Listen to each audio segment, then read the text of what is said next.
Oh, there I am. Okay, that's why I couldn't hear myself. There we go. Yeah. It always helps to have the volume turned on. Anyway, good evening and welcome. My name is John and I'm your host tonight here from Passionerdly Productions on Quiett Gentleman. And tonight we are doing our next Tome of Isolation. So for those of you joining us, Tome of Isolation is our stream where we're going to play games that are meant for single solitary adventures. So there are things such as solo RPGs where it is you with some random tables that allow you to create your own adventure, use a lot of your imagination, flex those brain muscles. This, however, is a very different experience for a game. This game is, or the games that we have on this stream are all about, they are entirely written, usually something closer to a choose-your-own-adventure game. And we've focused on, we've had some for The Dark Eye, we've had some for Call of Cthulhu, and now we are looking at some of the books right now for 7th Sea. This is the game we're playing tonight is 7th Sea, A Pirate's Pact by Danielle Lauzon. And yeah, we are having a great time. This is, I think, our 4th or 5th stream for this game. And yeah, we are absolutely just blown away by this. This is by far the best quality ones that we have seen yet. Oh, yeah, absolutely. Actually, I've got a quick announcement coming up. Really quick. So Ruworks is going to come and say something. She's been busting her tail today. Recently, we have a green screen. I'm not just, we actually made things work or she made things work, our wonderful tech and supervisor. So just I'm going to hand it over to her. I'll just be here.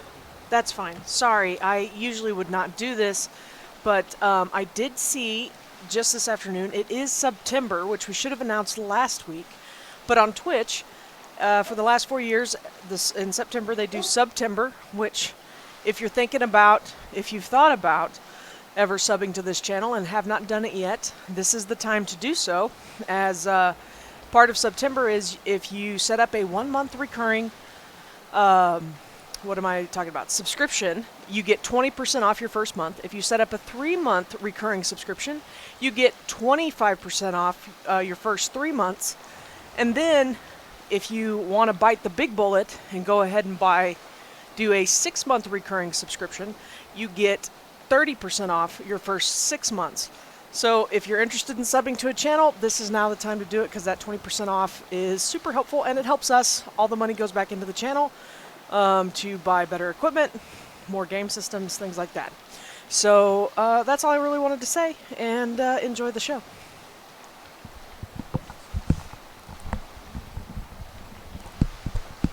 All right, and I'm back.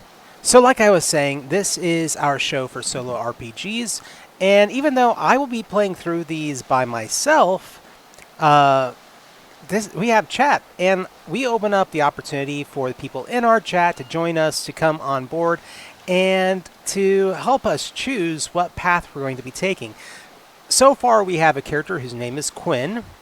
They are Avalonian, which means that they're essentially the equivalent of British in this world. And we can see a little bit of their character sheet, which I love this. I love that the game kind of gives a little bit of a character sheet to, work with and use for the game. So let me go ahead and pull that up here really quick. So our character's name is Quinn. I don't think it says it up here, but we actually went with gender neutral for the character. Although she is currently romancing Captain Redwing. I'm down for it. And then here are the stats overall. We definitely are a lot more wits and empathy, so thank you, chat. Consider yourself very witty and empathetic. And yeah, here it is. Captain Redwing, we're at 69% with them. Captain LaFleur, we're at 66. We got along pretty well with our previous captain. We are barely wounded. That's interesting. I had forgotten that we were actually wounded in the combat that we were in. Just so everybody knows where we're at. So, with the character that we're currently playing, Quinn, it's kind of hard to really track or to follow and for make this make sense, but our character was on board a ship doing a mission for her mother, who was an admiral. The ship was attacked by pirates. Bad pirates. But then we were rescued by good pirates of the Brotherhood of the Coast. They have a certain sense of honor. So they rescued us, and we defeated the original pirate ship. Unfortunately, the ship that we were on, which was this Captain Lafleur's ship, sank. So his crew joined together to some extent with Captain Redwing's crew to sail to their most, to the port of their choosing, which was, Captain Redwing's choosing, which was this place called Labuka. And they would have the opportunity to disembark there or find another way to get back to the mainland or whatever. But along the way, what we've learned is that Captain Redwing's crew, there was a large portion of them missing because they were attacked by slavers from a group that is essentially the equivalent of the East India Trading Company. Yo ho ho! Hello, David. Thank you so much for coming into chat. So, slavery being the threat that it was, people have all come together. Hey, thank you so much, Deadlock. Glad to have you here. So, both the original crew and Captain Redwing's crew have united together for the common purpose of taking down these slavers. We went to Labuka to get some information, and Captain Redwing was attacked and kidnapped, and we ended up rescuing her from a giant monster. I don't remember exactly what it looked like, but it was a monster. During that fight, our good friend Christine was very badly wounded, but I think we've managed to save her at this point, thanks to the person who runs Labuka. We need a Pirate Santa Claus emote for Christmas. Ooh, I would agree. But, yeah, I think that's kind of where we are at this point with everything. Let me go ahead and pull everything back up. See everybody, we got a lot more people coming into chat still. We're about to start up. But so, once we get into the story, I will be reading. And, of course, chat, we hope that you will join with us and help me pick a good path forward, or just say entertaining path, either way. So, I will say that I've enjoyed this game because I feel like there is a lot of avenues or paths that you could go. There were opportunities for choices that, while I would not have chosen them, I think that they would have been very, very entertaining. Like, there were some where it's like, you've refused to fight. Oh, you want everybody to treat you with a certain sense of royalty. All sorts of things. Not how I would have played the game, but the option is still there. So we're going to go ahead and get into this really quick. Otherwise I'm just going to sit here and gush on and on about how much I've enjoyed this. So, yeah, it's about 7:10, and we got a good amount of people in chat, so please chime in when you get a chance. All right, so we are picking up at Interlude Decisions. The Black Swan sits low in the water as it slips out of Sunrise Haven and into the deeper waters of the surrounding sea. The crew bustles with renewed energy as Captain Redwing calls out orders to take the ship out of port. You stand on the deck at the starboard rail, watching the city fall away. Christine stands nearby. Her arm is in a sling, and she is purpled all over with bruises, but she stands firm. After a few moments, Peyton comes and stands at your side. She slips her hand into yours and gives it a gentle squeeze. The crew has been telling me stories of the rescue mission, she says to break the silence. Reuben has taken to calling you Captain Quinn. Even Lex had nice things to say, and they are the hardest person to impress I've ever met. Have they? Curiosity takes the better of you. She wears a mischievous grin. Of course. None of them will tell me exactly what happened. So here we go. Our first choice of the evening. I tell her exactly what happened, successes and failure alike. I bend the truth in the case, in the cause of a dramatic story, making everyone look as good as possible. I try to be modest and say that I had nothing to do with any of it. So, chat, of course, is our first chat. First option. You just chime in saying if you would choose option 1, 2, or 3. I kind of, you know me, I like to stick to the truth. I am, Deadlock, I agree. I am kind of the person that I'd rather just go ahead and tell the truth. Especially since she is kind of the captain of the... Reworks, thank you so much. Especially since she is the captain and this is her ship. She kind of deserves to know. I think telling the truth is kind of also very respectful. But, yeah, I got a quorum on that, so we're going to go ahead and go with option 1. You recounted all, the negotiations, the battles, the dark passage into the cavern, the quarreling amongst the crew. Christina interjects every now and then to include mixed details, especially the detail about how Reuben's valiant deeds and clever ideas. He even taught me how to use a pistol, she crows. When the story is finished, the air turns somber again. The silence stretches for an uncomfortably long time. I need to apologize to you, Peyton says, both of you. You look at her to let her know you are listening. I never should have brought you to La Boca. I should have taken you back to Montaigne or wherever your home is straight away. I was so intent on saving my crew that I forgot myself, and I should never have put you in danger, Christine, on account of something that I did. Apology accepted, I tell her, and I mean it. These are our choices. I didn't think pirates apologized. I'm not angry, but I'm far from being all right with what happened. Does that mean you'll take us home now, I ask. I don't want Peyton to think I've forgiven her. Oh, wow, yeah, I think we know which one we're all going to choose on this one.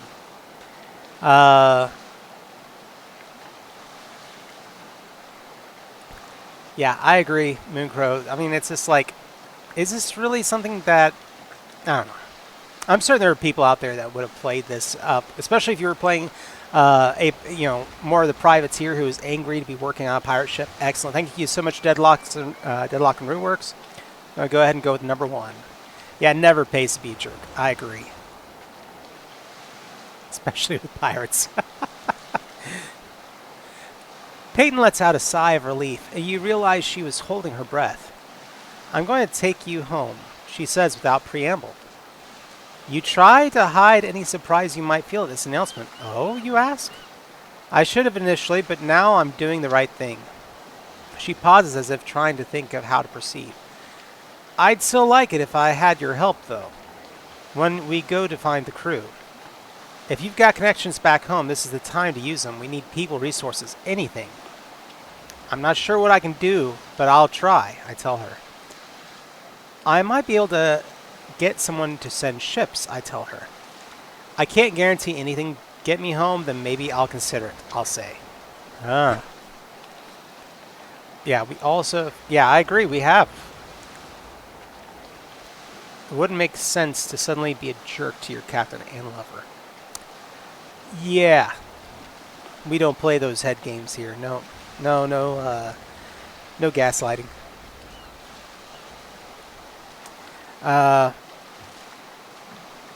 But I am curious, in this instance, I kind of lean towards also being willing to send some ships. I mean, yeah, I agree. Our mom is the admiral. Nobody knows that except for Christine. And it would be very easy to get some ships. Once we got back home, we would be able to arrange for that. We never really touched in the previous sections on, yeah, I agree. This might be a good time to start being honest, especially if you want a relationship with this character. I don't know what our relationship is like with our mother, but I think it would be okay if they were willing to send us off on this big adventure. So, all right, so far I have 2 for 2, and I think we're going to go ahead and go with that one because I feel that one too. Ships? Really? Peyton tries to hide her enthusiasm, but cannot.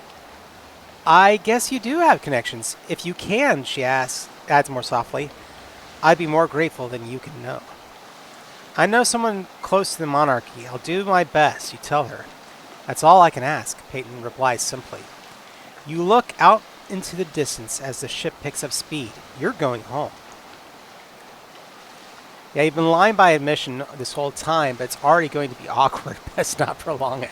Yeah, my mother may have scuffled with you a few times. Maybe. I mean, how long have you been a pirate, really? You ever thought about joining the Coast Guard?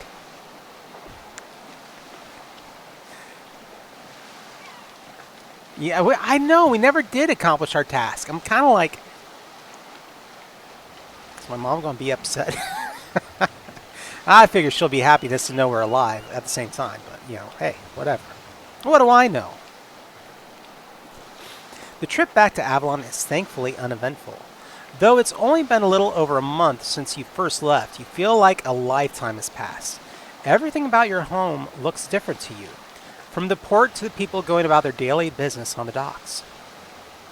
Above you, the city of Carleon cascades up the hill to where the castle spires of Glenair glisten on the bluff above. The haphazard winding street and cramped buildings look strange and busy to you after spending so long looking at the unbroken line of the horizon. And even from here, you can see the striking greenness of land, the grassy square in the middle of the city, and its neatly tree-lined promenades. Hey, thank you so much, CFT. Good to have you here. I know you just dropping by, but we always appreciate people coming through. So you have to slow your step to let Christine keep up with you as you enter the city proper. She walks slowly under the burden of still healing injuries, and her arm is still in a sling. Still, she brightens a little as she catches the scent of familiar street food carried on the wind. So here's what it's going to ask us. Coming home makes us feel safe. I'm glad to finally be home and off the water. Or I already miss being on the Black Swan. Those are actually some really good choices here. I kind of lean towards 1 or 3. I, of course, would be very much the miss being on the Black Swan already. So we've got 1 vote so far for that. 2 votes. Thank you. Thank you. All right, we got it. We're going to go. Right now, just so everyone knows, the moment I get 3 votes in on anything at this point, I think I'm going to go ahead and jump into it just because I think that'll help us move the story along quicker than we have. As you look around at places once intimately familiar to you, you realize that nothing here has changed except for you. It feels so different, Christine says, echoing your own thoughts. But it's still good to be home, you say. Oh, it is, she agrees, but it feels smaller.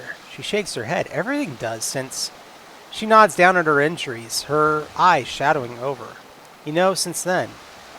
The things that felt really big before I left just don't seem that important anymore. You nod in agreement. Upon entering the city, the first thing you do is head towards Fergus McBride's offices near the castle. It's your mom's friend that helped see us off first adventure. You have your reasons for not checking in with your parents, and he is the next best thing. He will know what to do and be able to offer expert counsel. Let's go ahead, and also while we're here, we are back in the city. So let's go ahead and change up our sounds.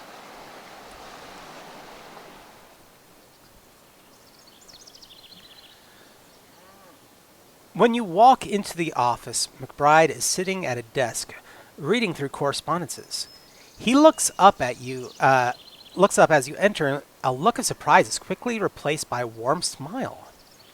The room is dressed in dark wood tones and decorated with trophies of hunting sport so admired by the Highland Marchers. Highland Marchers are the people of the Highlands from basically Scotland of this world. McBride crest hangs behind the desk on a beautifully woven tapestry, along with the old Marcher's flag. You notice no evidence of Avalonian-influenced art or depictions normally common in homes and offices in Carleon.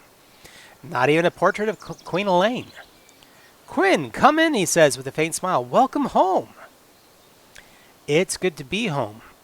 I wish it were under better circumstances, or I'm not staying for long." These are our three choices here this time. So, 1, 2, or 3.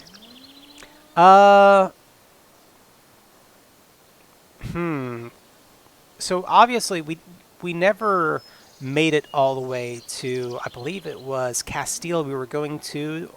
I think it was Castile. We were going there to get more ships, more to bolster the Navy. And so we never quite made it there. I've got 1 for 3, and I do agree with that. So while it's good to be home, that also explains why it's not, under better I wish we were under better circumstances. But I kind of lean towards that 3. I'm not staying for long, because that does let on that there's something else going on. And from what I understand, McBride might be able to help us with the Navy issue if our mother can't. Ooh. So right now I've got a 3 and a 3. Technically a 2 and a 2. I just need one more person on that vote. But if I don't get that, I'm going to go ahead and stick with 3. Just because I feel like that fits more the attitude our character has had thus far. That's just me. Alright, we're going to go ahead. Yeah, there we go. Thank you. Alright, so I'm not staying for long. McBride leans back in his chair and gives you his full attention, along with that slight smile that you have come to know so well over the years. "And how was your trip to Montaigne?" he's asked. "Oh, it was Montaigne. Interesting that we were going to Montaigne to buy ships." Okay. 'Cause I'm just like, oh, wouldn't that be the nation we would need ships to protect from if we actually look at the old history thereof? Anyway. So 1. We didn't make it to Montaigne. We were beset by pirates. Tell him honestly. "The trip was fine." I lie because I don't want to alert him to the pirate issue. "Not good. We ran into several troubles," I tell him. I want to hedge what I say based on his reaction. Ooh. Yeah, this is going to be an interesting discussion. Yeah, I do agree. 1 is definitely more the way we respond, but we've got majority vote is 3. Yep. All right.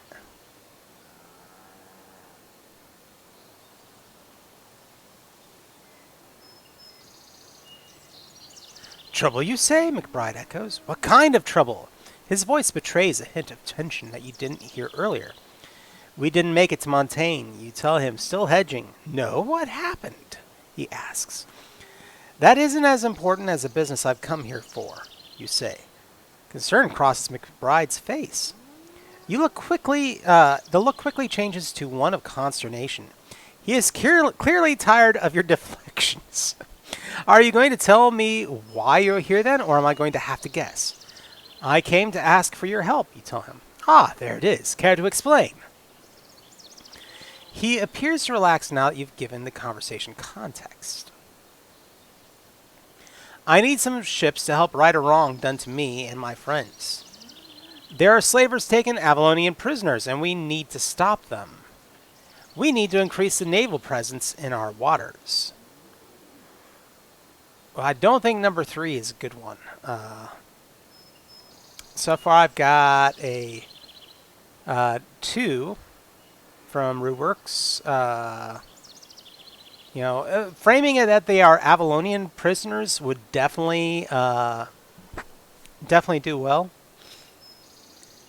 And yeah, they need some ships to help right a wrong done to me. Well, right now I do have the majority on 2, so we're moving forward with that. McBride listens to your story. The entire time his face is an unreadable mask. When you get to the part about a fleet, he scoffs. I agree that slavers are a problem, but an entire fleet to retrieve a few hapless sailors? Even a single ship could help, you say. What? Take on Fort Freedom with one warship? If these slavers are as dangerous as you say, of course that won't work. Now he sounds patronizing. Then you agree that we'd need several ships, maybe not a fleet, but some ships. Will you help? You ask, trying not to sound pleading. I cannot simply give you ships or raise a fleet. We'd have to speak with the Queen, and I doubt she will dedicate ships to such an endeavor on the words of a child. Though the words are demeaning, his tone makes it sound like he sympathizes with you. Can you talk to her then, you ask. I could, but it would use up a lot of political capital. Let me think about it. His question is more of a command. But you know there's little else you can do. You know McBride could easily send his own ships without talking to the Queen, and you aren't sure why he is refusing to do so. Then I may take my chances with the Queen myself, then. You say as you take your leave. You leave Fergus McBride's office and stop to take stock of your situation. So, I'm frustrated by a setback. I'm angry at McBride for this apparent betrayal. I'm confused by the turn of events, and I'm unperturbed by McBride's reaction. Yeah, I am actually a little bit surprised. I mean, I'm not a terribly trusting person in role-playing worlds, and so I'm immediately like, Fergus, are you working with the slavers? I mean, straight up, Fergus, are you working with the slavers? Is that what you're doing? Is that what the game you're playing? So I've got technically a vote for 3 and a vote for 1 or 3. Yeah. Ooh. We have an odd spread on this one. So I've got 3-3, a 2 and a 4. Technically some 1s there, but I might go ahead and tiebreaker this myself and go with that 3. So I'm confused by a turn of events. I mean, that definitely, I mean, up until this point, we've thought Fergus McBride was on our side. We've known him since we were a child. I don't particularly like the fact that he brought that up. So let's move forward with this, see what happens. You wonder why McBride would refuse your request. It doesn't make much sense. But now you need to find someone else who can help you. Christine walks beside you looking dejected. How could he refuse? I thought for sure he would help, she says. We're on our own, Christine, you tell her. She stops and turns to you. All right. Then what do we do now? She asks. It's clear that she is serious about following through with this. We do what I told McBride I would do. We handle it ourselves. I don't know, but we'll figure it out. Ooh. So in our choices, I've got a vote for 2 so far. I think to explain the choices, I think we're looking at, going to court would be choice number 1. Trying to go to Elaine's court. Handling it ourselves is like walking back to the ship and saying, okay, we just got to handle it. And 3, I don't know, but we'll figure it out. Yeah. I don't know. What do y'all think? I mean, I do have a lot of votes right now for option 2, and I am perfectly cool with going with that one. I just want to make sure. Does anybody think I need to throw the brakes on this one, or should we go ahead and go with 2?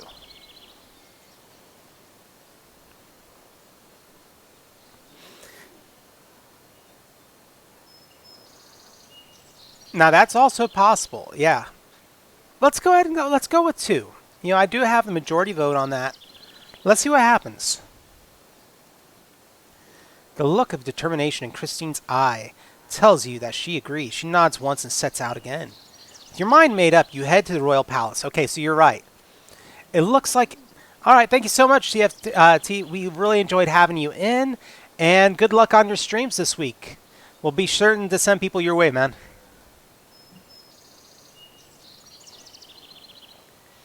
The look of determination in Christine's eye tells you she agrees. She nods once and sets out again. With your mind made up, you head to the royal palace. It looks like you need to talk to the queen if you want real results. Here we go.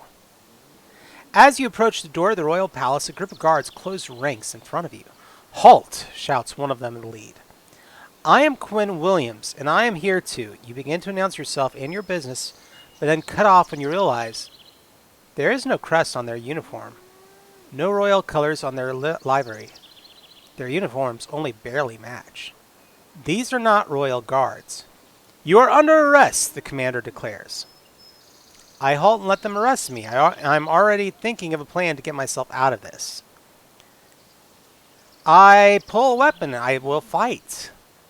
I turn to run. I'm sure I'm faster than them.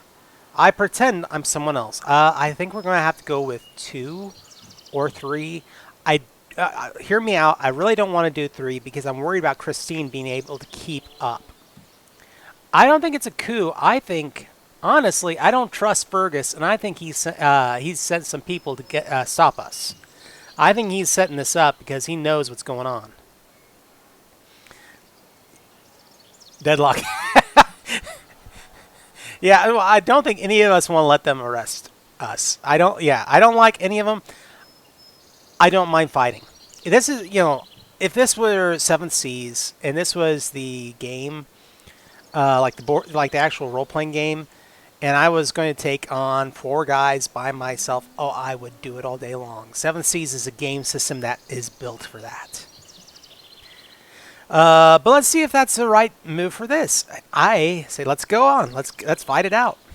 At the very least, people will be like, "What's going on here?" "Get behind me," you tell Christine, and get ready to run. You draw your sword and rush at the first guard. He stumbles backwards, so surprised that you actually land a good blow and send him crashing to the ground. But of course, there are a lot more of them than there are of you. Yeah, dummy henchmen, absolutely.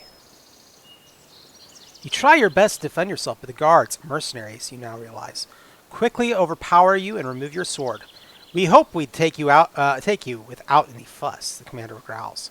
"I suppose we won't now." He yanks your arms behind you and ties your wrists. "Don't bother tying that one up," he adds, jerking his head at Christine. Even if she tried, she couldn't get far.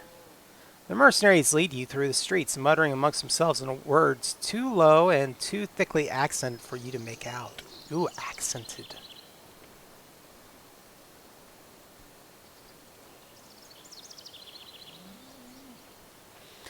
Then, at the other end of the cluster of mercenaries, you hear another scuffle, weapons, feet, scraping, and familiar voices. "You villains!" cries Maurice, deftly springing away from one mercenary's sword while bringing his blade up to parry another. There's another shout of triumph from behind him, and you see Captain Redwing dispatching another mercenary.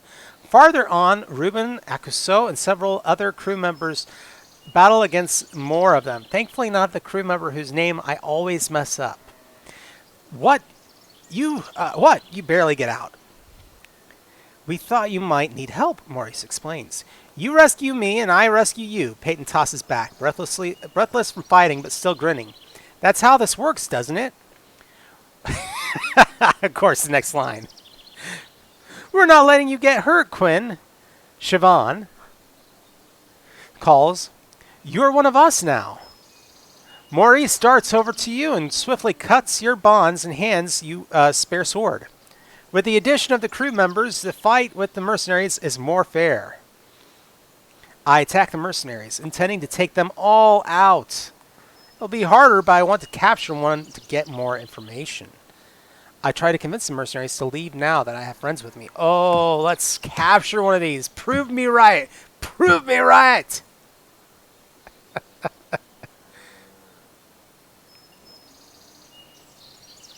I know. I said the name right. I'm very proud of myself. I've been thinking about this all day. It's like, I hate this. Somewhere out there is someone named Siobhan who kind of, their ears burn a little whenever I say their name. You know. 2. Let's go for it.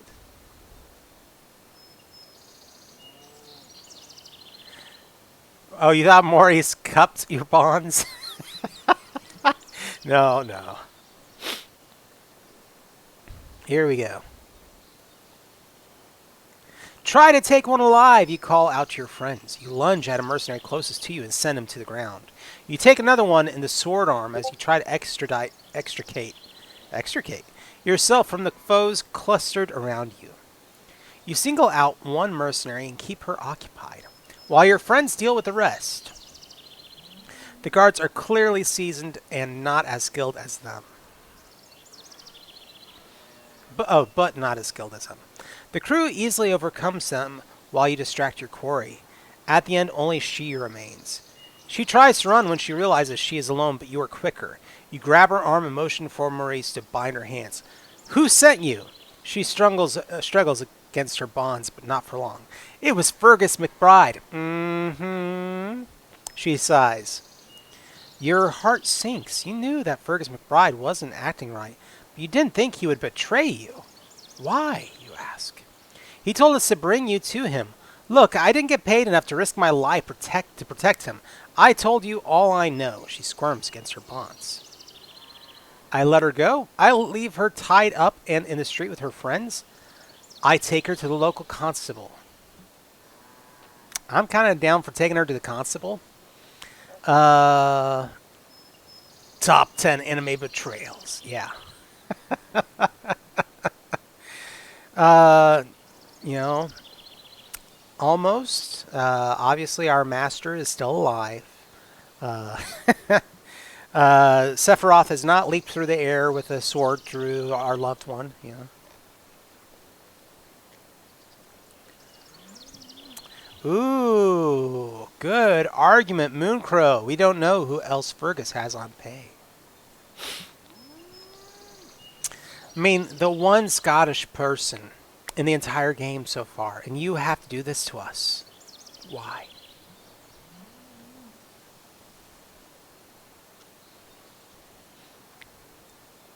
Oh, I gotta switch to 2. Okay, we're going for 2.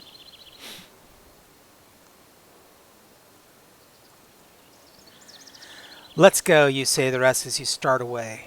What about me? The woman asks as she struggles against her bonds. Maybe you should have thought about that before you attacked me. You tell her as you turn your back on her. Wait, at least untie me, she calls. You keep walking, leaving her there in the street. Wow, is this actually like a bad thing? I mean, nobody wants their hands tied behind their back, but I think you could run anywhere to anyone and they would untie you. What do I know?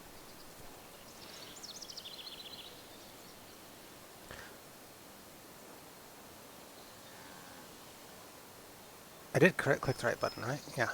Once the mercenaries have been dispatched, you all have a chance to catch your breath. Thank you, you say to your friends. Peyton pokes her arm around your shoulder. Do you ever not get into trouble? She asks with a low chuckle. Your laughter echoes hers. I think that answer is no. What was that all about? Reuben asks. He stands protectively close to Christine, who is smiling brightly at him. Around the pain of her injuries. How much do you tell the others? Oh, this is so. What do we say?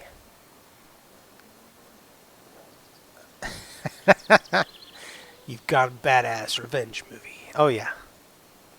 So the question is, do we tell them McBride sent those people to attack me? I say honestly, probably because he is involved with the slavers. McBride sent those people to attack me. Maybe he even sent the Draken's Wrath after the Dame Fortune, I say, hoping to make them angry. Ooh. McBride sent those people to attack me. I don't know what those guards would have done with me. I tell them, hoping to evoke sympathy. 1 or 2. Okay, number 2 might be correct. We just don't know. Yeah, it is a rough thing to be looking at.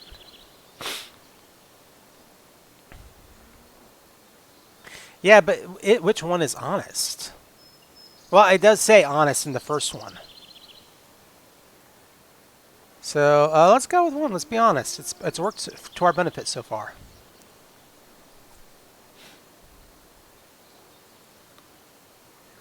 Fergus McBride? He asked me to take you onto my ship. Why would he want you captured, Maurice asks.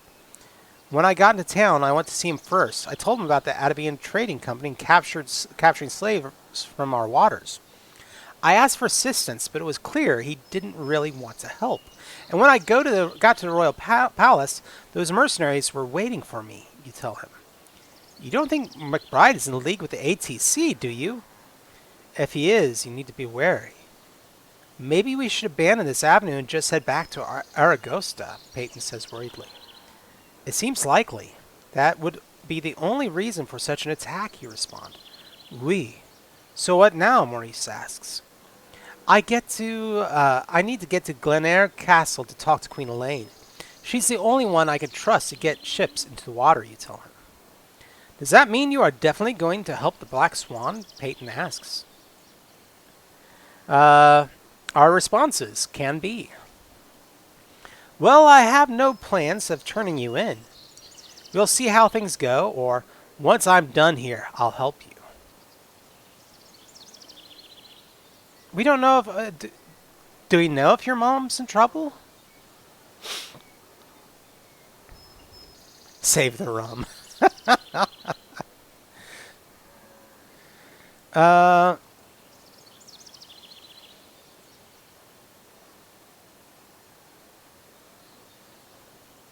I don't understand this one. I'm okay. Well, I have no plans of turning you in. Sounds almost flippant. But at the same time, is it? I mean, I'm really having trouble figuring out how they're saying it. We'll see how things go. But we intend to help the Black Swan. Once I'm done here, I'll help you. Again, what does that mean? So we got a 1 and a 1 and a 2. 1 and a 1 and a 2.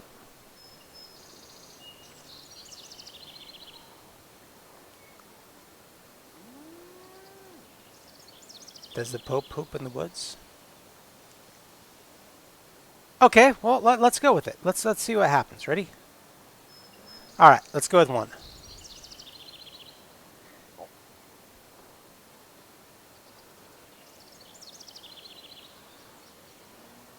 Oh. Yeesh. I don't know if that was the right answer, but it's what we went with. This earns you a grimace, but nothing more. You return to the Royal Palace this time. I gotta look at my stats really quick, guys. Did she hate that? Did it really? Okay, she didn't hate it. She doesn't hate us.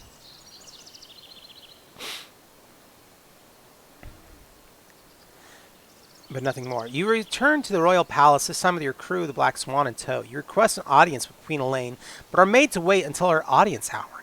You wait in the grand receiving room with benches and wooden chairs lining the walls. The room is filled with nobles and peasants alike from all the Glamour Isles. You even catch sight of a tall, willowy she, a creature so inhuman that she stands out despite her stylish, noble dress. You wait for almost an hour, and in that time, the room becomes cramped and heavy with the press of people waiting to meet with the Queen. Eventually, a smartly dressed woman with dark brown hair and shining blue eyes comes in. Those who have business with the Queen, she announces in a voice touched with the accent of the Highland Marches. Follow me. This is Duchess Colleen MacLeod. Anyone who has spent any time at court knows her name and face. She is an ambassador from the Highland Marches, a brilliant politician, fiercely honorable, and nearly single-handedly responsible for maintaining the precarious union between Avalon and the Marches. And also, some murmur, Queen Elaine's lover. Well, that is some information that I don't remember from first edition. I need to really read the new books.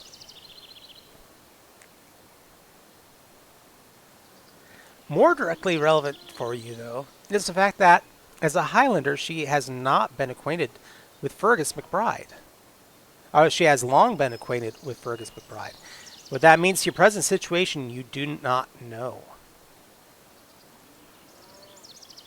Eventually, it is your turn. You enter the receiving chamber to find Queen Elaine pacing a small room. Elaine is small but fiery. Her bright red hair is streaked with the faintest hints of silver, and her piercing blue eyes flash with intelligence. She is dressed as you would expect a queen of the realm. An ornately beaded rose-colored dress, adorned with glittering jewels. The color makes her fair skin appear so pale as to be almost ethereal, as if she were one of her she subjects. A look you are sure she has cultivated to unnerve her enemies.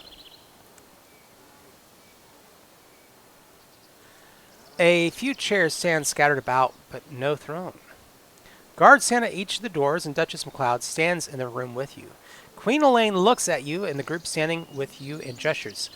"Please state your case," she says. Her voice is surprisingly deep for such a small woman, and holds the command of a woman used to being obeyed. On our way to Montaigne, our ship was beset by pirates. I will tell the entire truth.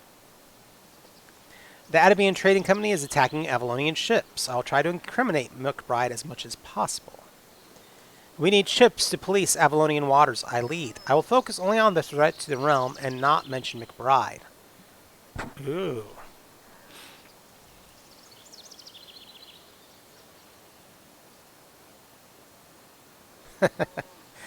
Oh, wow.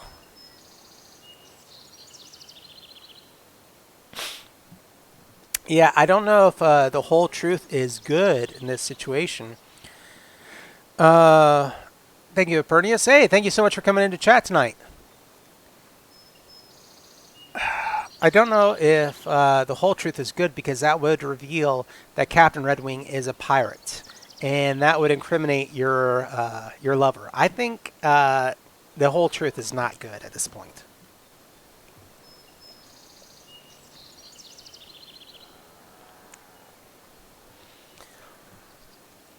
So I have a 2 and a 3.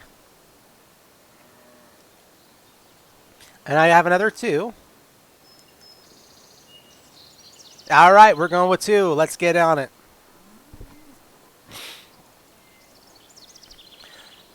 Oh, and we are...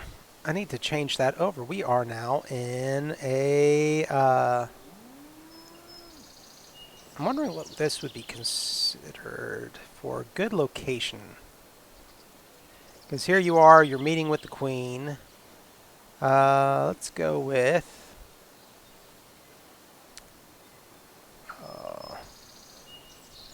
that. And as far as...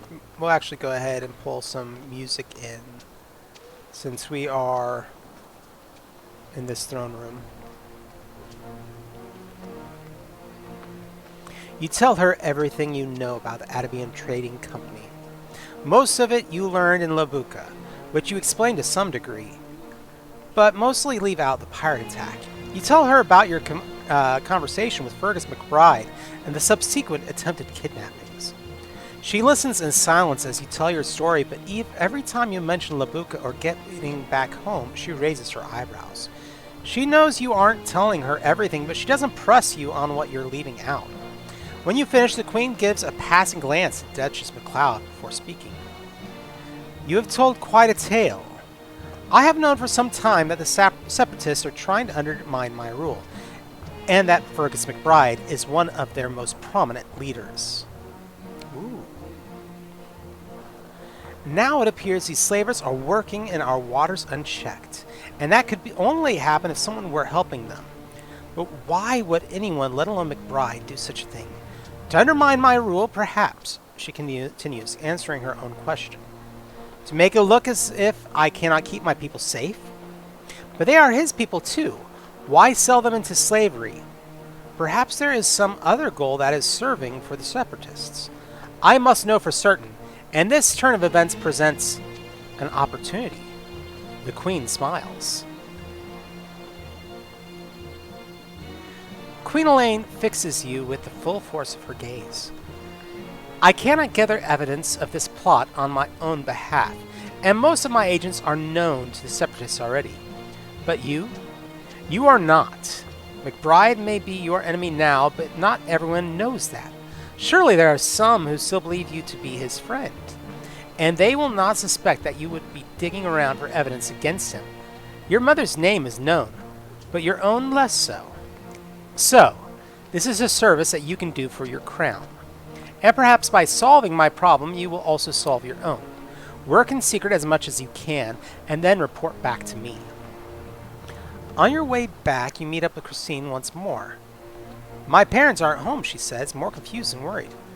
I'd really hoped to see them, and to have some of my mother's vegetable soup. I'm sure they're fine, you assure her. Yeah, she says, come on. I bet I can get some soup on the Black Swan, she says, running ahead of you. Back aboard the Black Swan, you regroup with the others to make your plans. So, our choices are, let's sneak into McBride's house. He must have letters from the ATC. Let's find McBride's associates and trick them into telling us the plan. McBride sent messages to the ATC. When he does, we'll intercept his courier. Some really hard choices there. I don't know about the sneaking part. That really has not been our character's strong suit. We've not been very dexterous. Let's find McBride's associates and trick them into telling us the plan. Or wait for the messenger. I kind of like the messenger. Because we have, that sounds like the smart plan.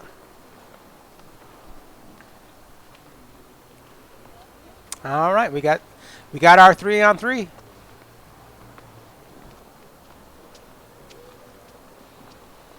Do you think he'd be so careless, Maurice asks. He has to get messages to them somehow, you say. We just need to keep our eye on him.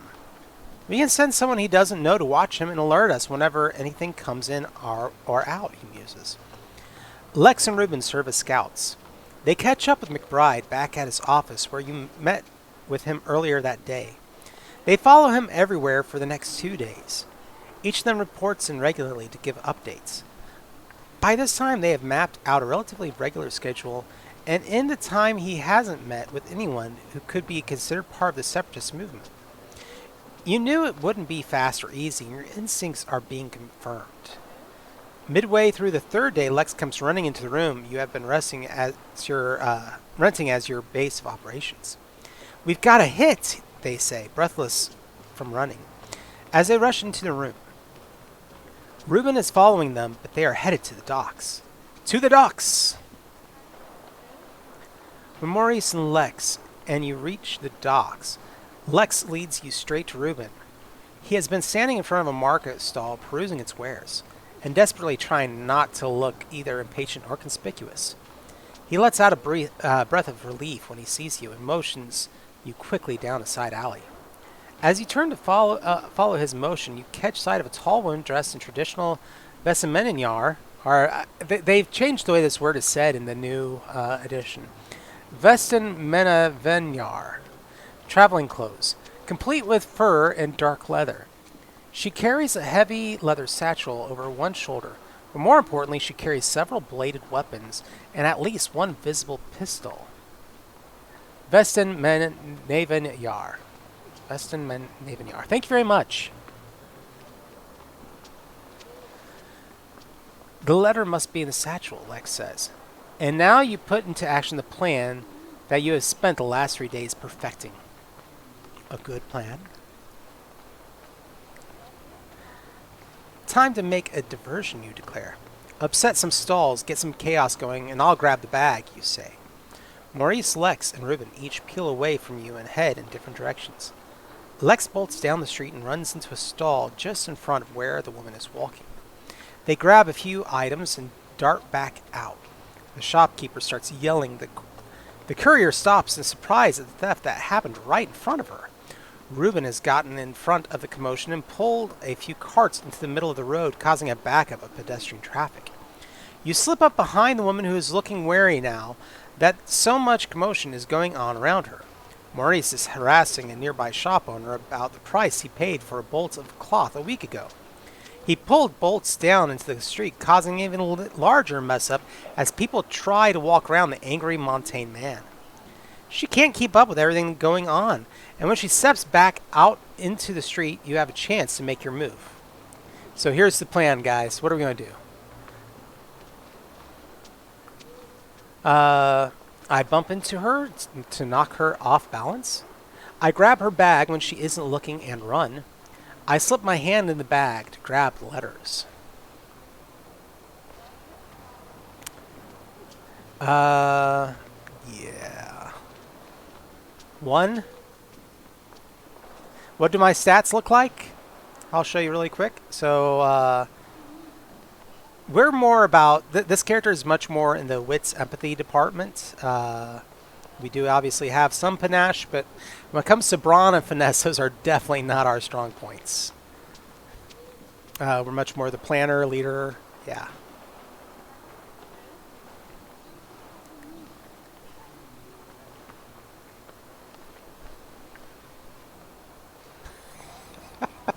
Yeah, I understand.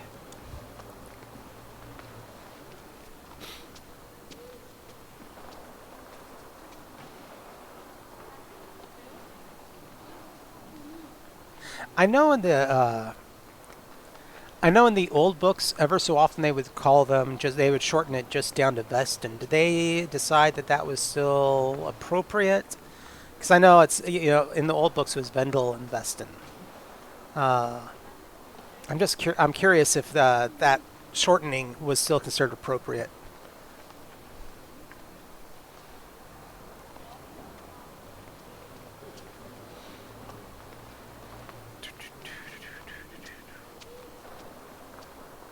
Okay, cool.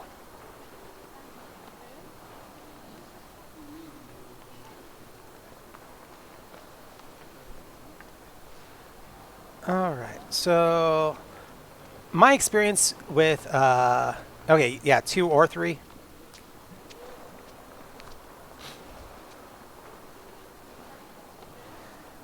So I got a 3 and a 2.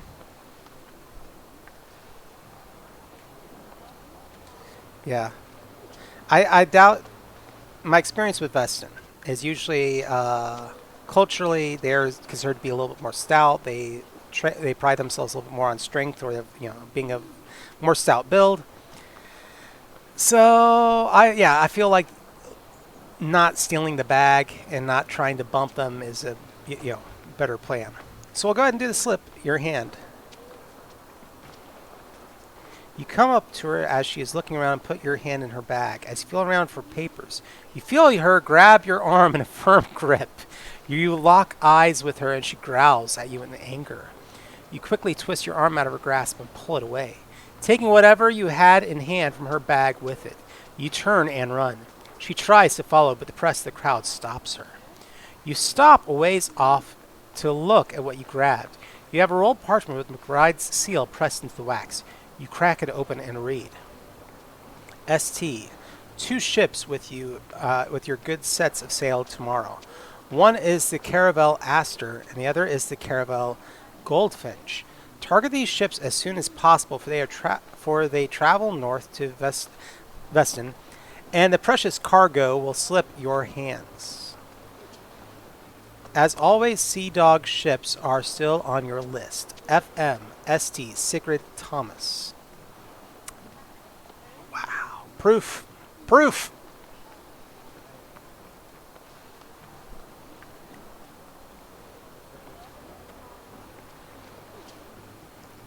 As you make your way through the streets of Carleon to meet up with your companions, you get the sense you are being followed.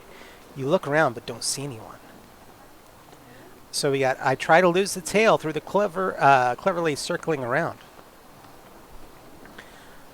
I confront them with an air of confidence. I keep moving. If they catch up, I'm ready for a fight.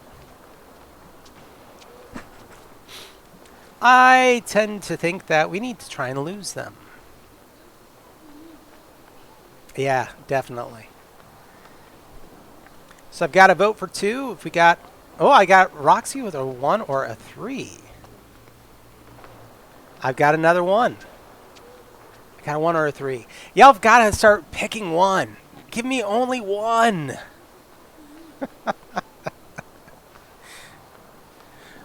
Because altogether we've got a majority group vote for a 1. You scare me though. Honestly, choosing choosing a a choice that is different from that of the person who wrote it.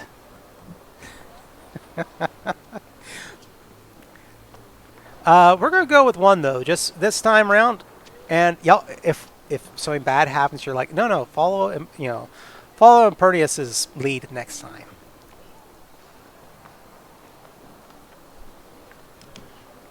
Oh, I have been attacked by a coaster. You make your way through the winding city streets. You stop in the park center of the city to admire the spring bloom. Every time you stop, you notice 2 figures trailing you stop as well. You recognize their clothes as being similar to the mercenaries McBride hired earlier. You take some winding streets, but they seem to be determined to follow you.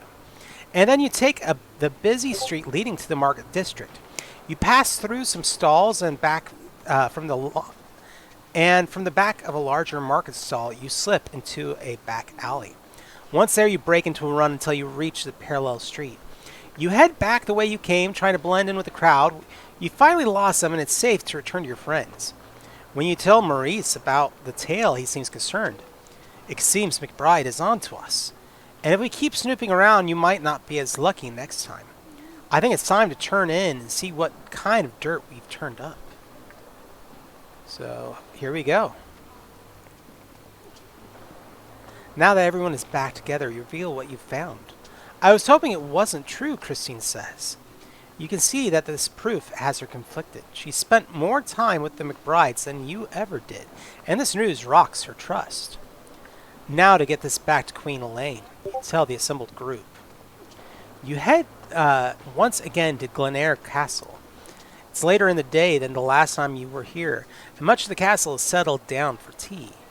You look around for Duchess MacLeod, but cannot find her. The castle steward informs you that the Queen is currently entertaining guests and will not be holding public hearings for the rest of the day. We can't wait a whole week, Lex says. Every day we wait is another day the rest of our crew could be sold or murdered. Peyton sighs. I agree. It's going to take long enough sailing back to the Atabean Sea without having to wait to see Queen Elaine.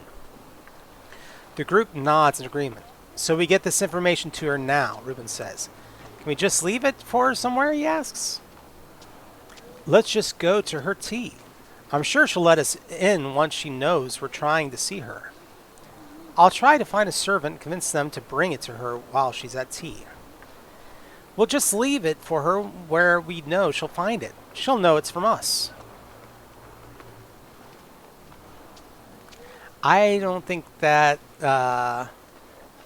any of them are great answers. I don't trust any of servants. If we knew a specific servant and had a good relationship with them and knew that servant was trustworthy, yeah, absolutely. If it was a she in this world, I would be, part of the fairy folk in this world. I would be like, oh yeah, they'd get it to her. Leaving it someplace I'm not thinking is a good idea. So I kind of do lean to taking it to tea. Sorry, I dropped the coaster. And I do not wish to have my sweaty drink all over the table. That said, after this interaction, I'm going to take a short break. And we'll do like a 10-minute break. But right now, okay, so I've got a 1, 2, and a 1. I just need one more vote on 1. Or if people have a good idea of what else I'd do.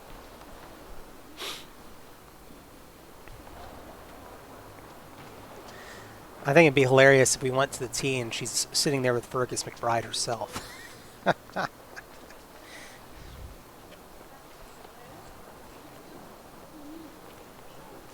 Truly, you can't trust anyone in this world. Well, at this point, I'm going to go ahead and do number 1.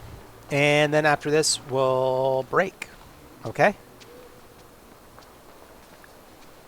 You've been to the castle a few times, and you know your way around enough to figure out where the queen would be entertaining for afternoon tea. You lead the group through the castle, and when you make it to this set of apartments, you are met with a pair of guards in front of the door. They are surprised to see you roaming the castle unaccompanied by staff. Queen Elaine sent for us, you tell them. They look confused. We have not been informed about any additional guests, a guard responds.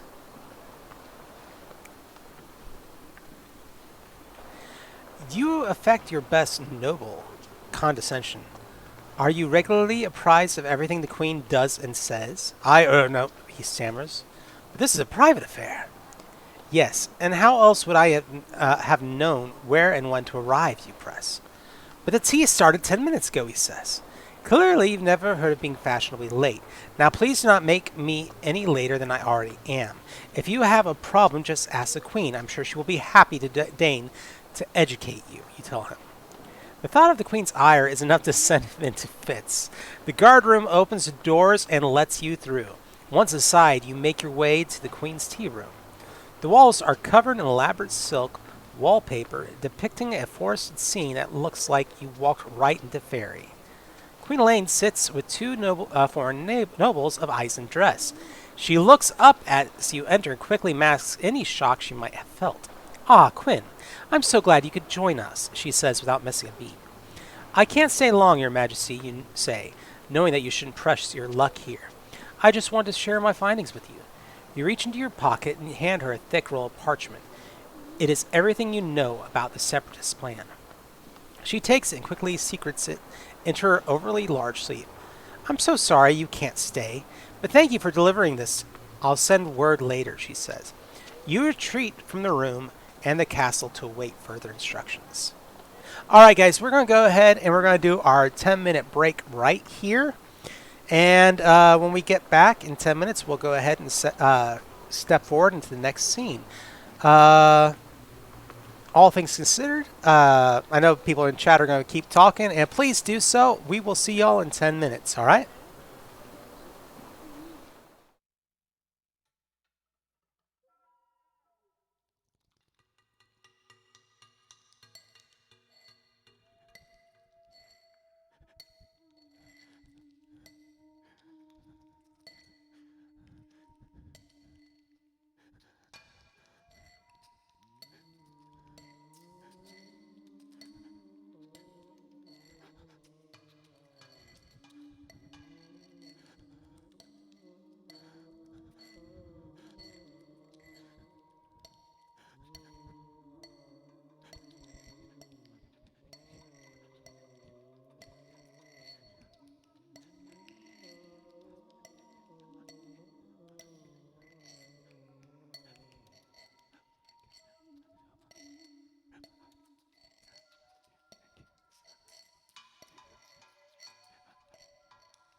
All right, and we are back.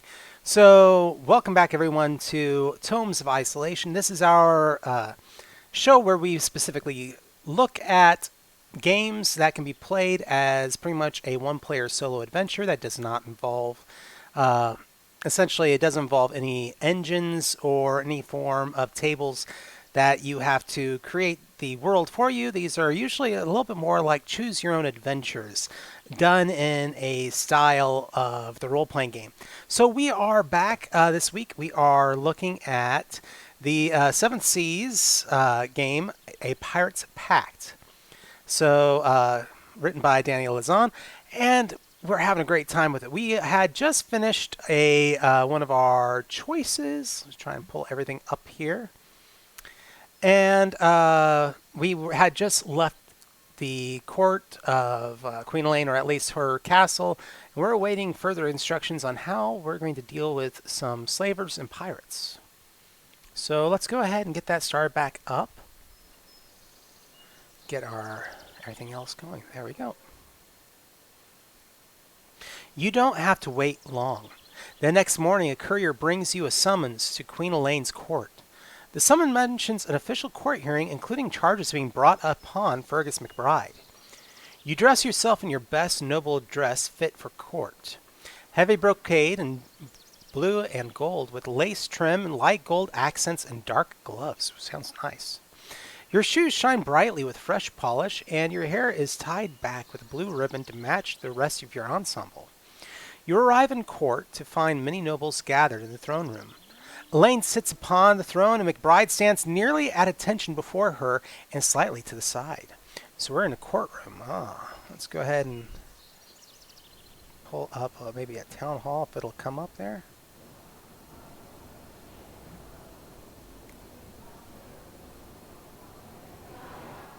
There we go.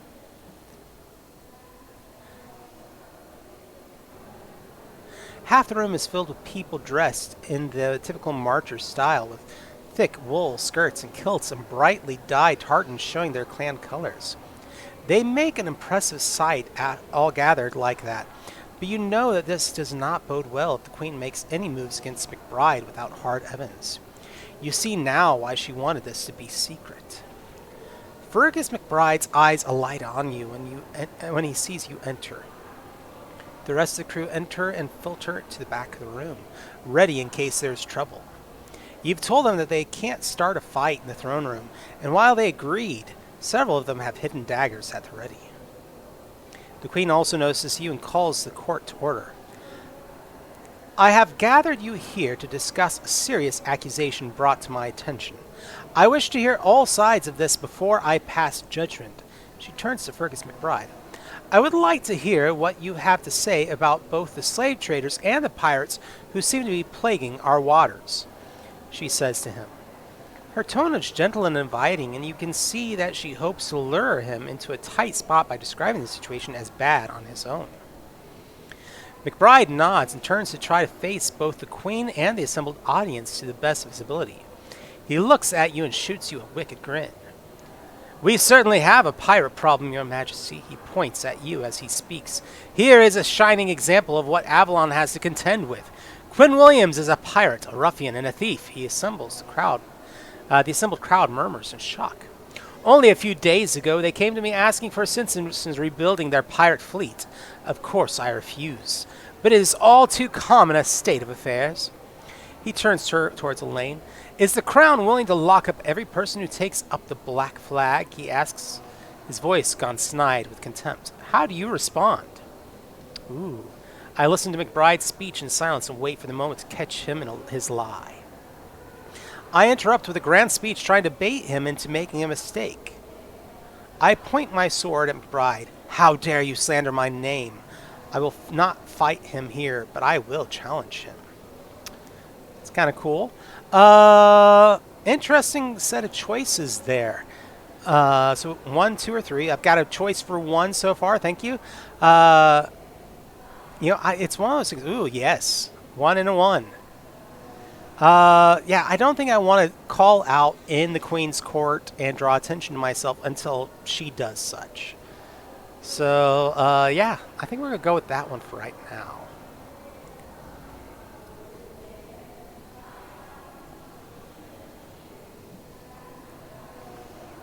You listen in silence, waiting for the right moment. He mentions the Black Swan by name, but you know you never mention the name of the ship. You interrupt him. I'm sorry, Lord McBride, but can you please inform me as to how you know the name of the supposed pirate ship I sail with? I can't recall ever telling you the name. He stammers for a moment. You must have told me, he says.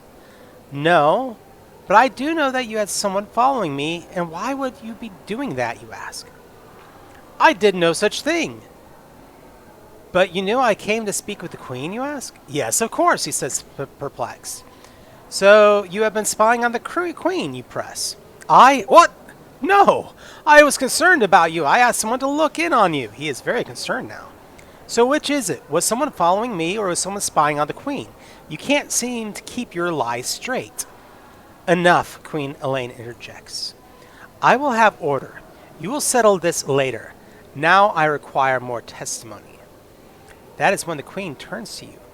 Lord McBride's accusations are indeed dire, she says, her voice calm and smooth. I know, however, that he did not mention anything about Atabean Trading Company. That is a name that I have heard before, have I not? She speaks as clearly and as pointedly as a player on the stage, and she has just given you your cue. You have, your majesty, you declare, and there is evidence to prove that Lord McBride is connected to them. McBride lets out a bark of laughter. Your majesty, he turns to the Queen. These are the fancies of a young noble who has tasted the wider world and believes everything is connected. I'm sure those papers paint a dire picture, but not only is that a complete fabrication, but I have dated and official documents to show you. Elaine's quirked eyebrow is the only evidence she shows that this turn of events is not what she had hoped for.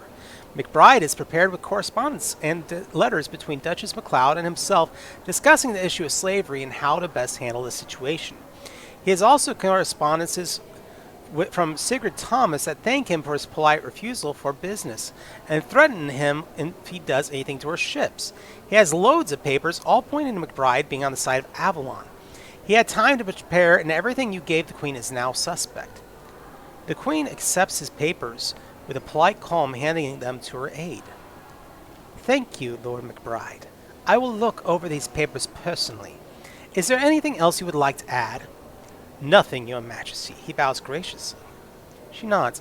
Here's I have more work to do before I can make a decision. For right now, we'll increase naval presence around the Glamour Isles to hopefully catch these criminals. She gives a tired wave, and with that, the court is dismissed. She stands and exits without fanfare. Fergus McBride comes to you as the crowd breaks up. You know you're only making things worse, he says. You glower, but you do not take his bait. Oh well, it doesn't matter now. These things take time, you see. Better luck next time. I guess I should also tell you that the Green family is on the next ship due for takeover. Maybe you'll have time to save them. He laughs as he walks away from you. You stand in shock. He's talking about Christine's family. Queen Elaine returns her attention to you. I seem to remember that before all this started, you had something of a request of me? I wanted to ask you to send warships to the Atabean Sea, I tell her. May I ask for a favor owed in the future?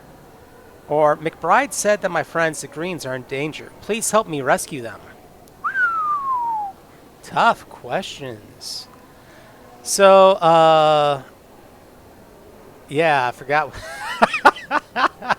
God, I forgot what an unrepentant jerk this guy is. Yeah, but it's fun. So the question is to chat. Do we want to ask her to send warships? Do we want to ask for a favor? Or do we want to go rescue Christine's friends? I kind of agree, Moon Crow.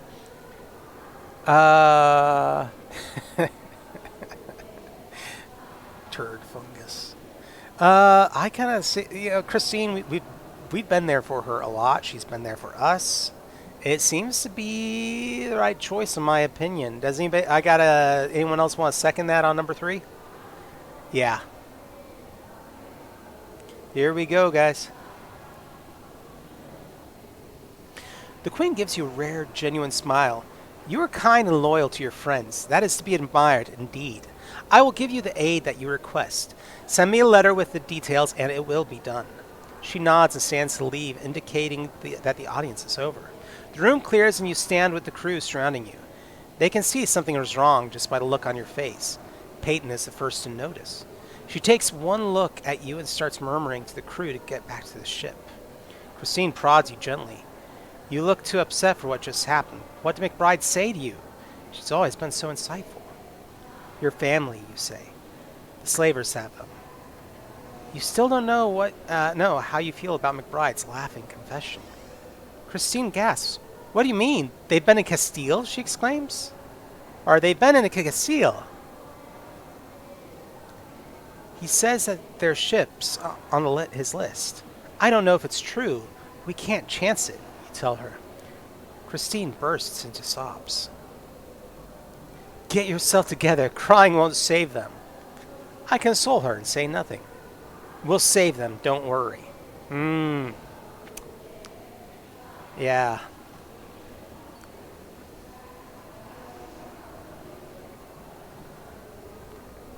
We'll save them, don't worry. I got one vote for that.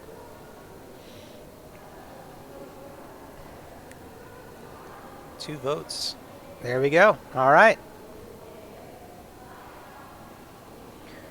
Reuben, who has been silent there this entire time, looks between both of you. Well then, he says, we need to go get them. You nod. Looks like we're coming along after all. I'm not going with you, Christine says through her tears. Why not, you ask her. I want to, but I'm still too hurt, and I need to stay here in case they come back. In case McBride was lying, she says. Christine, you don't know what to say. And if he's not, please save them. She says as she grabs hold of your hand. Bring them home safe. I'll do what I can. Anything for you. Or no promises. No promises.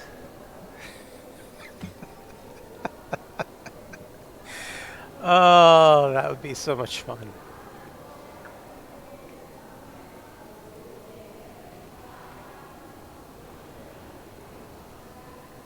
Got votes for two. There we go. Christine throws her arms around you in a hug. I know you can do it, she exclaims. Reuben turns to you. All right, let's get out of here. You untangle yourself from your friend and wave her farewell as you part ways. All right, so we're back on the decks of the ship.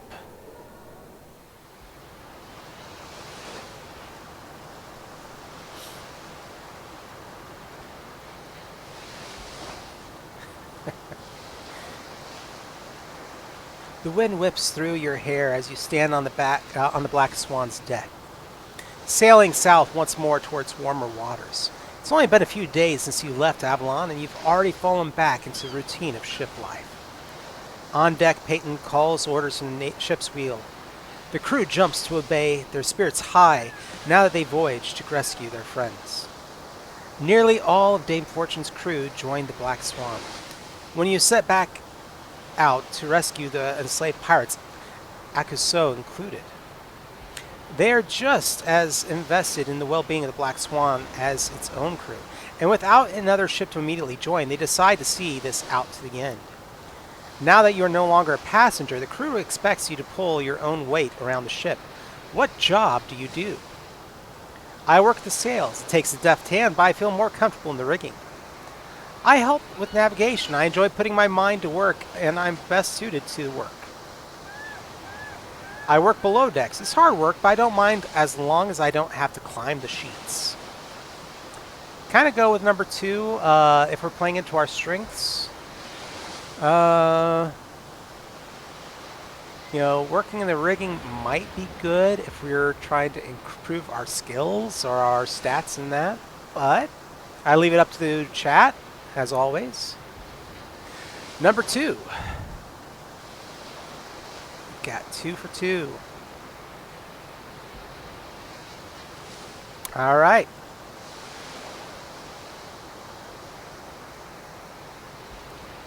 So we're working on the charts. You spend your days pouring through maps and charts. The pirates' maps are detailed, with many of the maps containing marks and notations for knowing shipping lanes throughout the Bayan waters. The maps for the Atabean Sea are even more detailed and include sea monster sightings and some strange notations that you are unfamiliar with. When you ask, you get shrugs and incomplete answers as if the crew doesn't want to answer or they don't know. It's hard to navigate when you have such little knowledge of sailing in general, but you are learning.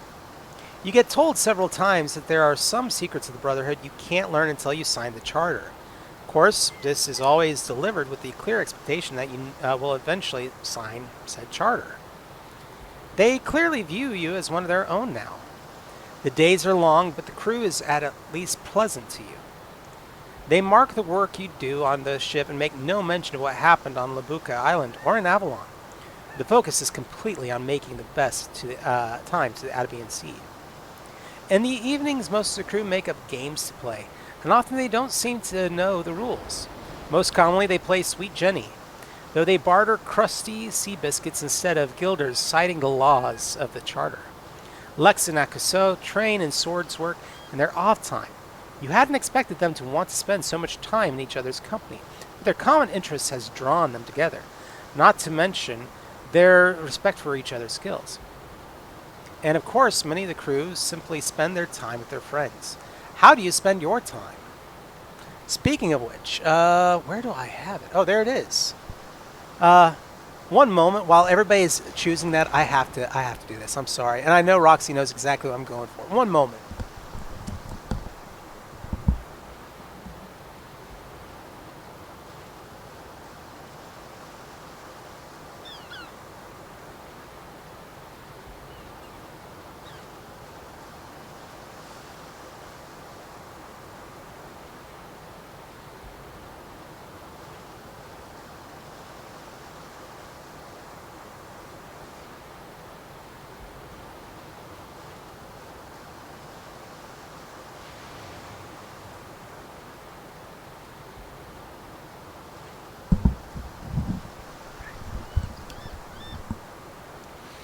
So our choices are, of course, I spend time with the crew, trying to get to know them better.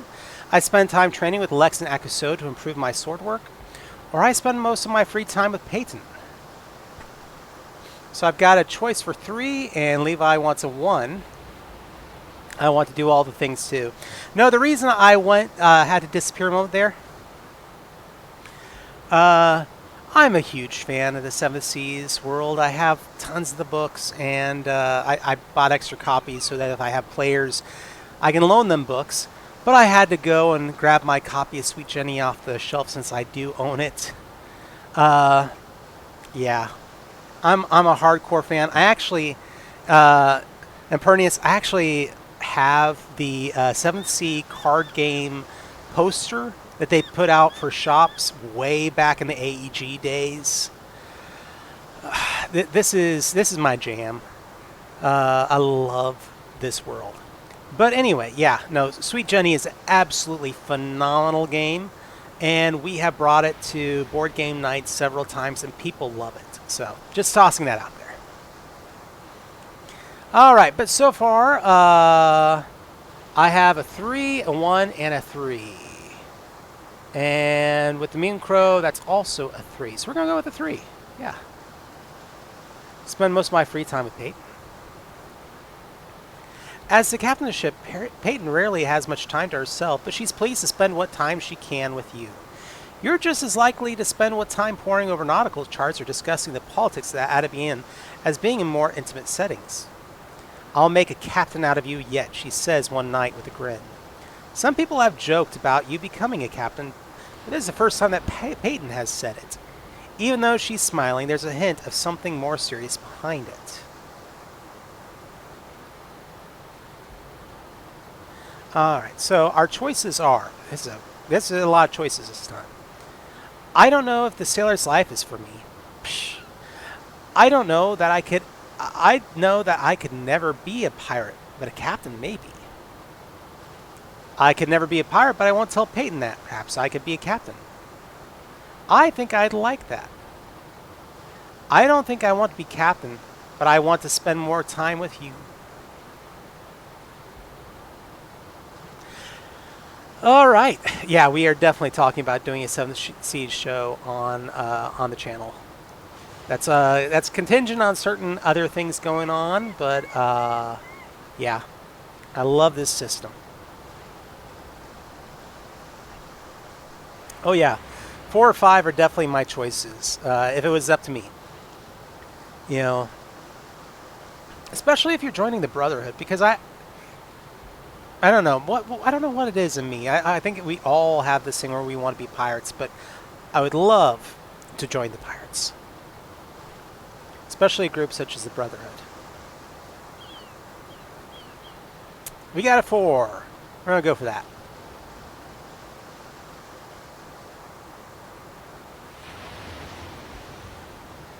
Peyton's grin brightens. I hoped you would. Aww. For the next few days, you follow Peyton as she goes about the duties of being a captain. You watch as Peyton talks to Reuben about each day's task, and listen to the decisions that go into assigning the crew members to their duties. Together, you speak to the navigator about charts and currents, and you learn how to sense where the sea wants to carry you. Together, you and Peyton speak of leadership, how to guide a crew to action, how to mediate disputes, how to show your authority, how to be a captain. And together you go to Peyton's cabin every night, spending long, sweet hours alone in each other's company. You play Yahtzee.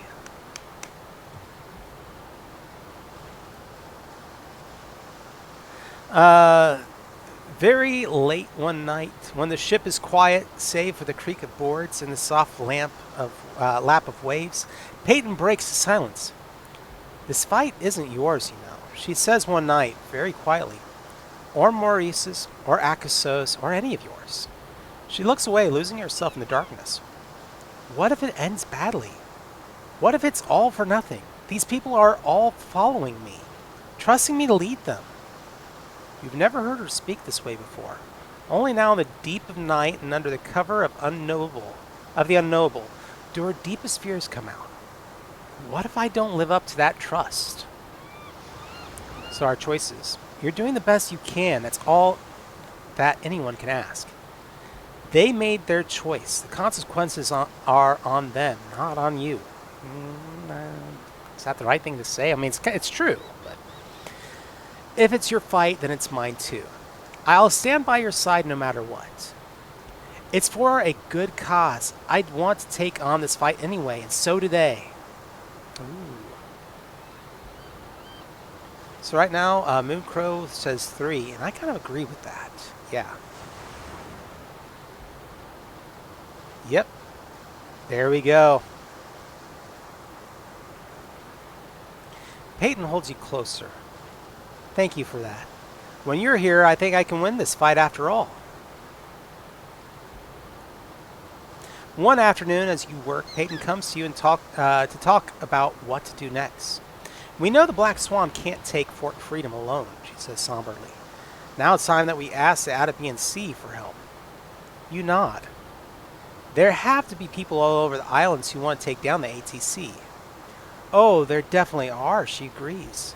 The question is, where to start? The Mawans and Jaraga don't follow the same code as the Brotherhood, but they actively seek out ATC ships. It's going to take a lot of talk and convince them to work with us. The Republic of Pirates of Aragosta hate the ATC as much as anyone. The captains don't work for free, and they certainly don't work for people they don't trust. They're going to want your loyalty before they agree to help us. And then she pauses and looks around, then lowers her voice. Then there are the Roroko. They are the secret society of the Ruhuri Islands. They actively work to undermine the ATC, but they don't trust outsiders. We'll have to work hard and show physical strength to convince them we're on their side. Where will you go to ask for help? Playing to our strengths, which is not strength.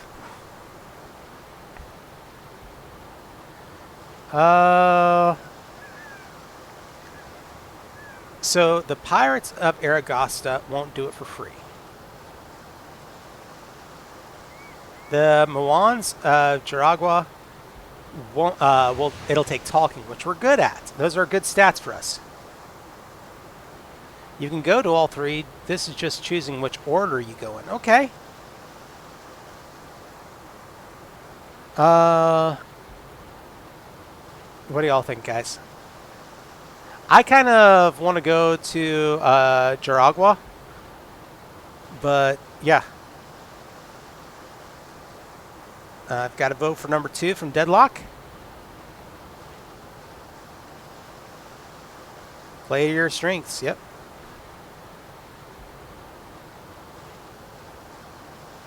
Start with 1. 3.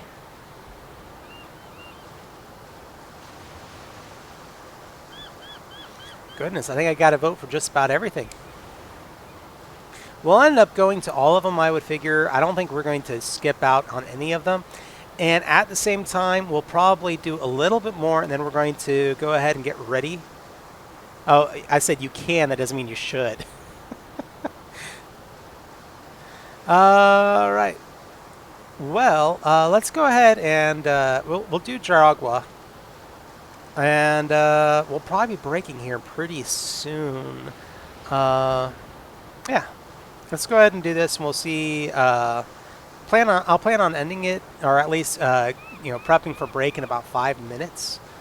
The show runs till 9 o'clock. So 2 then. All right. Jaragua is a lush island with greenery everywhere. Even the port city of Capt is overrun with greenery that grows between the buildings on the narrow streets. The white limestone buildings stand out brilliantly against the dark green backdrop, rising up along the sides of an old volcano, creating a breathtaking view as the Black Swan enters its docks. Akuso has an unusually soft expression on her face as she watches the harbor draw near.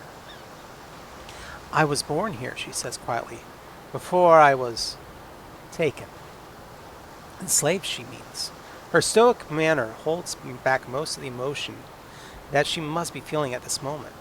You can see some of it in her eyes. She gives a little wistful smile even as she adds, I remember enough to be able to show you around, and that you should really try papaya juice. She's right about the papaya juice. It's thick and sweet, but also refreshing, and you drink it from a little wooden cup as you walk through the tree-lined streets. Is that a Vatican church? Maurice asks, nodding over at a neat little whitewashed building. Akuso smiles. In a manner of speaking. You step into the coolness of the shaded interior, and the scent of incense and burnt offerings wafts over you. Along the far wall stands an image of prophets of the church, and candles and incense burners clustered before each one. These are the Lua, Akuso explains. Yes, they look like your prophets, she answers before anyone can ask. When people were taken from Ifri, slavers killed their religious leaders to demoralize them. When the enslaved people from Ifri came into contact with the Rahuri, they started adopting Rahuri ancestor spirits as more Lua. But the slave owners wanted nothing of that, and so killed those priests too. The people started hiding their worship of Vatican scripture. They used the Vatican names as code for the Lua and other spirits. Now they have a hard time discerning between the two. You might hear people praising the prophet or thanking Theus, but really they are talking about the Lua and their one true God, Bandi.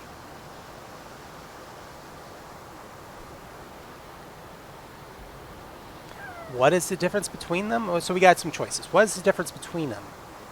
They killed the priests? That's horrible. Why don't they go back to using their own images?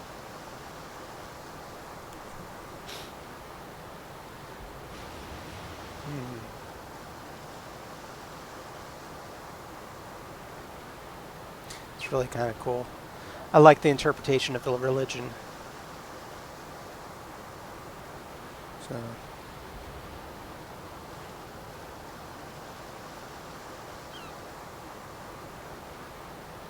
yeah, I agree. Got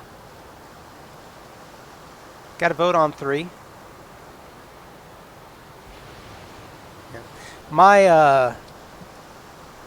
My background as far as education goes is in theology, and so I can when people start talking about religion and theology and the background thereof, my brain starts just working through it all, and it's always something that when I hear the sociology of it all and start thinking about it, I can get so distracted.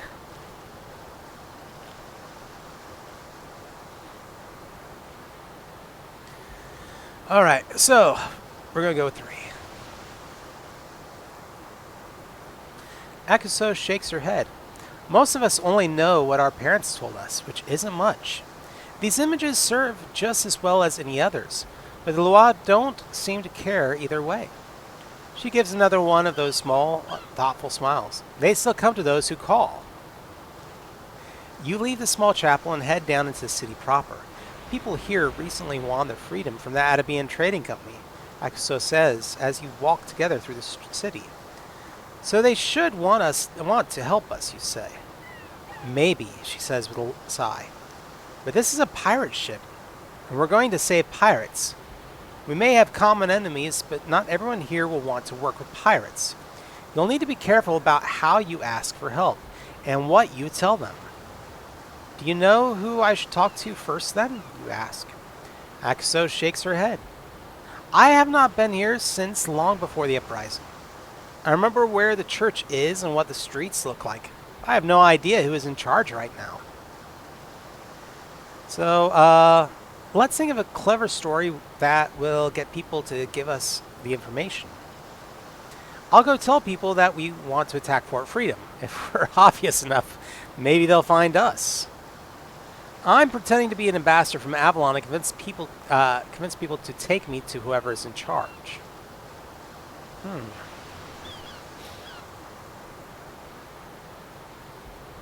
I like the clever story myself.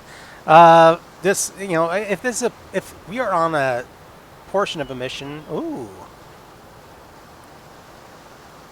And Pernius says, let's go with 2. David says 2. And Deadlock says 2. Okay, 2 it is.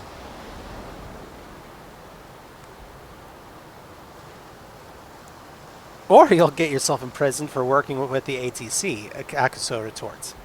You really think the ATC would use that kind of tactic to trick the Jaragwans? You ask. No, but the Jaragwans might think that, especially if you go alone, she says as she eyes your Avalonian clothing. Then come with me, you tell her. So I can get arrested with you, she scoffs. No, so you can help me not get arrested, you say. She actually grins at that. Fine. If nothing else, this will be a good show. While the city is bustling, you can see signs of a nation in need. The streets are unkept, and several buildings are in desperate need of repair. People have a hungry look to them, not necessarily for food, but for things to be stable. Yet there is no despair. On the contrary, nearly everyone you speak to seems hopeful and determined. They freed themselves, Akuso explains. For that, they can endure some deprivation. Okay. You immediately spot a bustling building at the end of the docks. Exactly the kind of tavern where you can get the information you need. It is two-storied and has people of all stripes coming and going. You can hear the sound of laughter and banter drifting through the air. Oddly, though, it has no windows. Just several doors open wide to let in the fresh sea air. Over one of them is a sign that reads, Grand Cayman Tavern. Oh, I know this might not even be related, but Grand Cayman Islands is one of my favorite places to go. Anyway, as you enter the tavern, you see shop stalls set up along the walls. It isn't a tavern so much as an indoor market. Stalls are all situated with stone walls between them, and you can see that these spaces used to have fronts, but they have been torn out.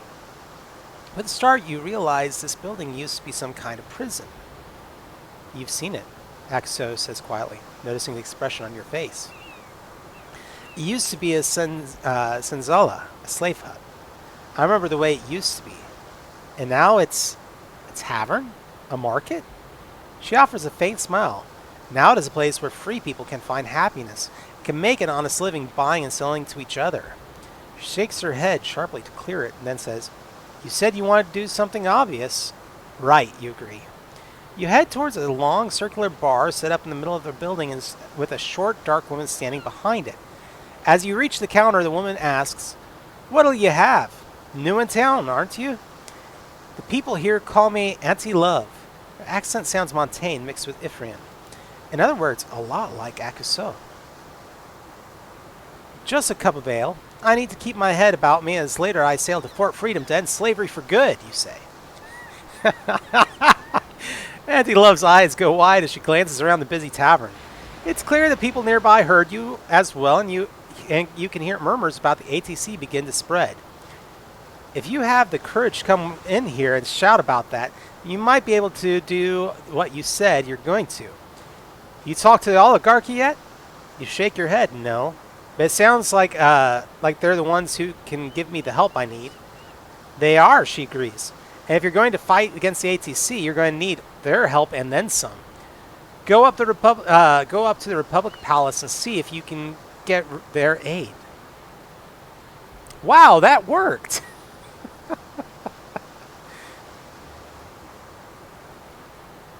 As you walk up the hill towards the palace along a wide, well-attended street, the sparse spots of vegetation between the limestone buildings trade places until you see a mostly jungle on either side of the road.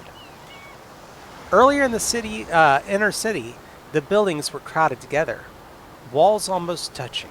As you leave the city and head towards the plantations, the buildings are larger and farther apart. You can see the Thayan influence on the buildings not only in the shapes, but in the clay tile roofs that cover some of the larger homes. Eventually, you leave the buildings behind and walk between carefully maintained fields with various crops growing in them. You can see people working the fields, but at this time of day, most are on a break drinking juice to beat the heat. As you get closer to the mansion, you can see a low fence around it, keeping out the wild vegetation. Inside is a huge lawn of green grass dotted with low shrubs.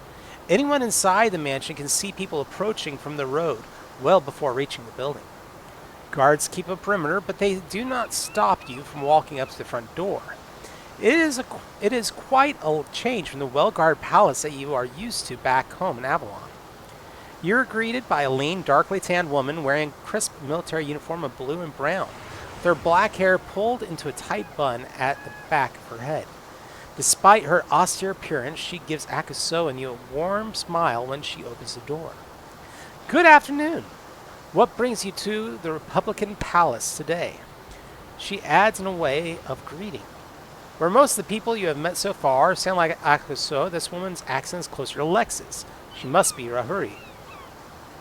And we are at 8:56, so that puts us about 4 or 5 minutes from our cutoff time. I want to go ahead and get a couple of announcements out, and so we're going to go ahead and pause here. And we will start back up next Tuesday. Every Tuesday at 6 o'clock is when we do this show.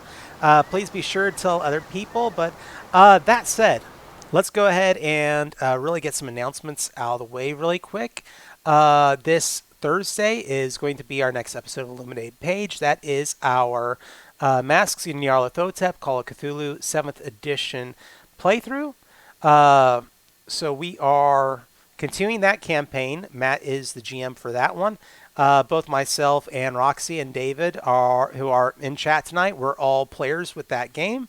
Then also, we have just ended our Spycraft game. That was the trying to remember. It was the Shell game.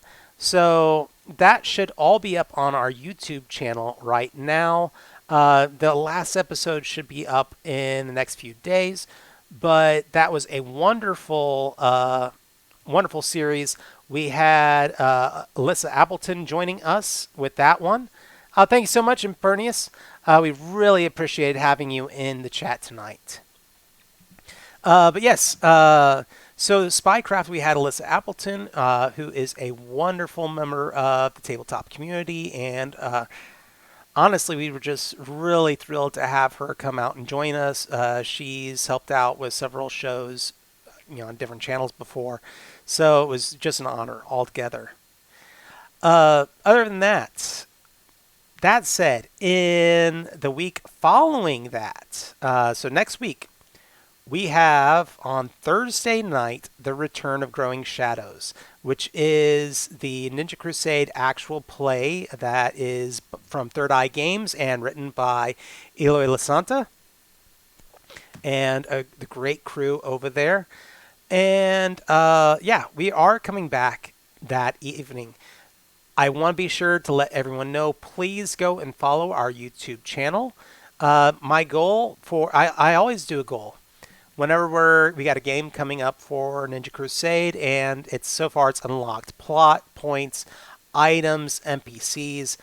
Uh, what I'm going to have this time is that when we reach 100 subscribers on our YouTube channel, what will occur is that one of the people who subscribe, I will reach out to you and you will have the opportunity to become an NPC in the world of the Growing Shadows. Whether that's you're going to be an enemy of our players or possibly an ally. That's something you and I can work out, but we will create an NPC based upon that.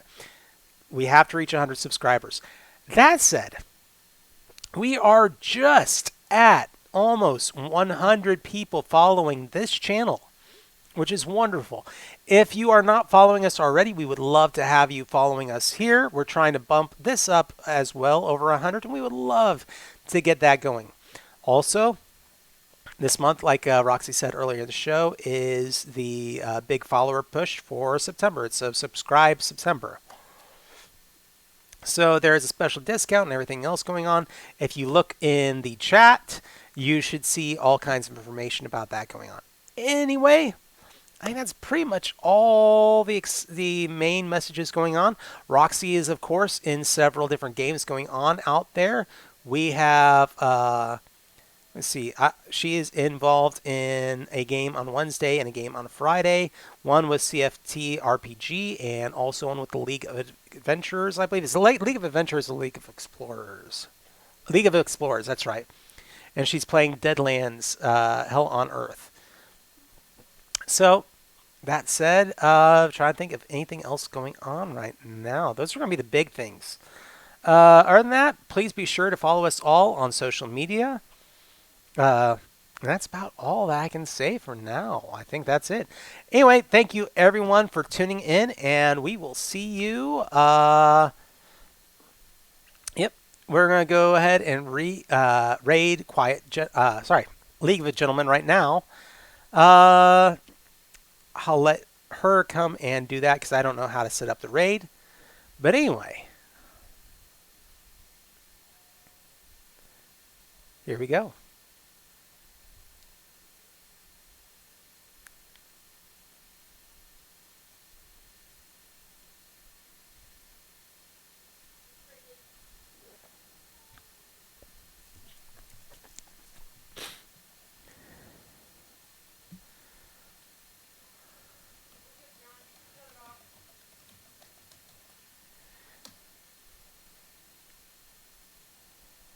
No problem. I'm just